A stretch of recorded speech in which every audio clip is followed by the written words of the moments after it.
Өрчү Самара Каримова Кыргыз элине кайрылуу жасады. Толугу менен төмөндө.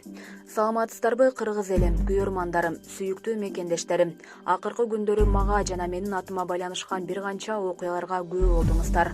Мындан 2 жыл мурда мыйзамдуу дайындалган кызматымдан укугум модуна бузулуп бошоп, шагым катуу сынган. Бул менин намысым, ден соолугум жана жакындарым үчүн өтө катуу муш болгон.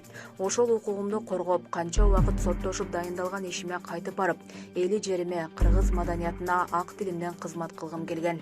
Кудайга шүгүр, сотто жеңип чыгып, чындык мен тарапта экенин далилдедим. Кудай астында, мыйзам алдында ак экенимди далилдедим.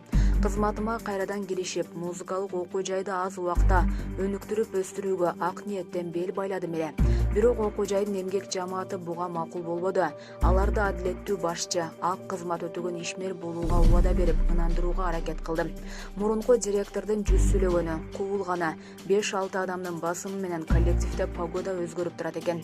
Ойлонуп көрсөм, булар өнүгүүнү каалабайт экен. Ушул жашоосуна, күнү өтүп жатканына ыраазы экен. Эшикте 21 кылым экени ойлонтуп дагы койбойт. Болбогонго болушпа дегендей, ушуларга кетире турган кайран күчүм, идеям, дараметим дедим. Жашоодо мен көп сыноолорду жон терим менен сезип, аларга тике карап жеңип келгем. Бул көрүнүштү да Аллахым берген дагы бир сыноо дедим. Алтын эшик жабылса, күмүш эшик ачылат. Жашоо улана берет. Чалындым, бирок жыгылган жокмун. Жумушумду баштап, элибизге мыкты жыйынтыкты көрсөтөм деп позициямда катуу турдум. Бирок мунумду көпчүлүк түшүнө албады. Мурунку директордун жакындары тааныш журналисттерине тынбай чалып, чакырып, келгиле, Самара дагы келди, интервью алгыла деп жаткандарын өз көзүм менен көрүп турдум. Анын үстүнө батыштын акчасын жеген журналисттер күнү түнү ошол жатаканада жашап эле калышты. Окуяны бир тараптуу чагылдырып жатышты. Провокация кылып, тукуруп, алардын баю сезимдерин пайдаланышты. Ошол эле журналисттерге канча жетишкендеримди Кремльде, Ташкентте дүңгүрөтүп жеке концерт бергенимди жалынып, суранып да ийгиликтеримди маалымат катары чыгара алган эмесмин. Буларга ызы чуу гана керек. Окуу жайдын келечегин, өнүгүүсүн, студенттердин, мугалимдердин тагдырын уруп да ойнобойт. Эртең мен сен карап турсаңыздар, кадам басып койбойт ал жерге. Эли журтумдун ак батасын албай кантип ишке киришем. Ошон үчүн 7 эмес 70 өлчөп, жакшы санагандар менен кеңешип, чечим кабыл алдым. Мен окуу жайдын директорлугунан баш тартам.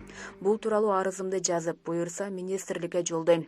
Чындап ак тилимден кызмат кылып берсем дегем. Ошол оюм менен кылган аракетим аркылуу кимди капа кылып алсам кечирим сурайм. Мыйзамды сыйлаган айрым таза адамдар да мен үчүн катуу сындады. Ачуу кептерди угуп калышты. Алардан да чын жүрөктөн кечирим сурайм. Пенде болгон соң ак кара ортосунда жүрөт экенбиз. Билип билбей кылган күнөөм үчүн жараткандан да кечирим сурайм. Менин ар намысымды тебелеп, акарат келтиргендерге да таарынычым жок. Аларды да кечирем, туура жыйынтык чыгарууга аракет кылам. Эли журтума колдон келген ак кызматымды арнай берем. Мени колдоп, жылуу пикир айткан замандаштарыма, күйөрмандарыма, элибиз сыйлаган аттуу баштуу ага эжелериме терең ыраазымын. Сиздерден Алла ыраазы болсун. Буюрса баары жакшы болот деп ишенем. Элибизде бейпилдик, жерибизде кут береке болсун. Урматым менен сиздердин кызыңыздар Самара Каримова. Булак, Facebook.